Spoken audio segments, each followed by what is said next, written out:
from Jung. He said that, I have to read this, it's an excellent quote.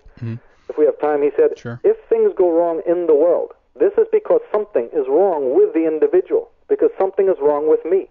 Therefore, if I am sensible, I shall put myself right first. For this I need, because I need no outside authority.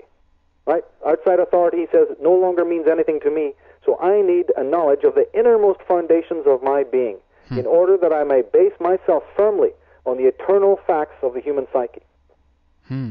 But as I said, the ego is like a carnival.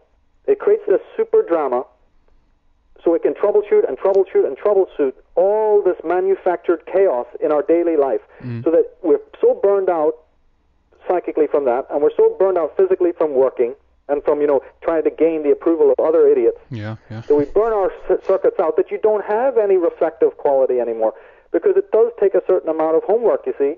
It takes you to, have time and space and peace and quiet. Sure. To examine yourself. I mean, actually you can do it anywhere, but ultimately the idea is to do it patiently and lovingly and observe yourself without shame and without blame. Well, that takes a certain kind of energy. And the mind knows that the more chaos it can manufacture for you to troubleshoot, the less likely you're going to have the energy to, you'll be so maxed out there that your life will be just a completely super extroverted type of carnival in which you won't even possess the time to sit down and really examine yourself. Again, can we connect this with the fact that so many people in the recent years have been, been, as they say, burned out, that they're, that actually come to a point where they collapse and can't continue, and this will finally get them in a position where they can, hopefully, in a calm way, actually begin to learn this that you're talking about. Right, and I think so, because remember, Paul was also talking about, what was he talking about? He was saying it's the it's saturation point. When you add salt or sugar, you keep adding it and keep adding it and keep adding it, or some people call it the critical mass. Sure. I think so. I think that we, not just the leaders who are working with a very dark form of sorcery, but basically every human being in the world is coming to the point where they're going to have to face their inner self. Because if you don't do it by will, and you don't do it by choice, you're still going to have to do it. Nature leaves you no alternative. There are these underworld cycles. These underworld cycles, they go for civilizations. All civilizations have to go through them, and all people have to go through them. We know that the ego, or at least I feel that the ego itself, the collective ego, was already in such a disordered state that it basically created psychoanalysis. I believe that the coming of psychoanalysis, or the idea of a man, Freud, or anyone else, coming up with a subject in which the psyche could analyze itself, is already a kind of a meta signal that, the ego needed to tidy up itself. And so it became a little bit more unconcealed.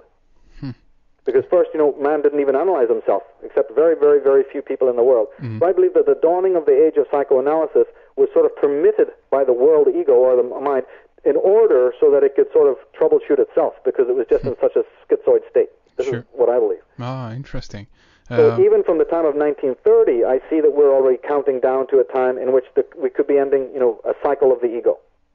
And I believe that this is connected to 2012, the Maya date. Sure. I certainly do believe it's connected to the end of the age of Pisces, because the return of the whole zodiac processionally to the end of the age of Pisces is very much a sign of the waning of the ego power. And a lot of the chaos that we're seeing around us is part of this. But this critical mass, or this saturation point, is people just living in such an inauthentic way set themselves up to have a response from nature, where there's some sort of magic comes in to face the sorcery, basically. That man can only get so bad. And we can also look at this geomantically. I've talked about this in the DVDs, in which simply the physical or psychic energy builds up in the human psyche, in the limbic realm, and then passes into the earth grid. The earth grid is nothing more than an extension, or it's partly an extension of human psyche. And it's getting so dark and black, and toxic right now, that can also cause what we might respond as earth changes.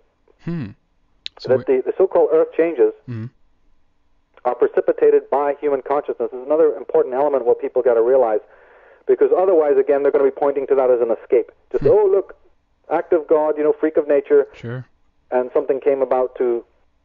But I would say that even political events, certainly even climatical events, nothing is disconnected from consciousness, nothing. And in fact, I go so far to say, just like Wilhelm Reich had done that most of what happens externally is called into being by the unconscious mind. Because psychic energy of an archetypal nature is absolutely articulated to the matrix outside of ourselves. It's just the ego is kind of hidden that fact. It sort of obscures this truth, like with blinkers on the mind, but it's actually a fact. So that changes in the earth grid, changes in the habitat, changes in the behavior of animals, and also in the dynamics that people are having in their relationships are dramatically going to change because of this plutonic energy coming in. And as people go, experience this underworld journey. Yeah. It's an exciting time, and it's a time where we can learn a lot, I guess, and to kind of finally, hopefully, awaken to at least many of these topics as we've been talking about today.